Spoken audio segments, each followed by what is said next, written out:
another great chest exercise for dumbbells that you're gonna wanna use is the Dumbell Pec Fly. And what this is you're gonna wanna start at the top with your dumbbells and you're gonna come down and extend across.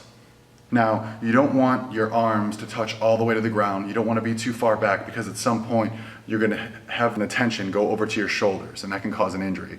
So what you're gonna wanna focus on is having your elbows almost like they're locked in place. And you're gonna wanna have your back squished together and really feel your shoulder blades meet.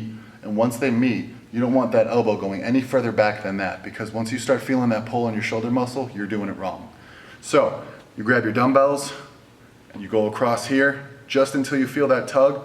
It's gonna be right about here, and then you're gonna wanna meet back up at the starting point. So let's give this a shot, and if you have any questions, leave some comments below. Now this one's a little tricky if you're a first timer, but the best way to think of this is your chest is like a rubber band and your elbows are connected to your nipple line.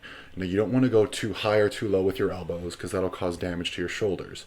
So try and picture, again, your shoulder blades are going to be all the way back to expose your chest, and only move your elbows to about a 90-degree angle and don't go too much lower.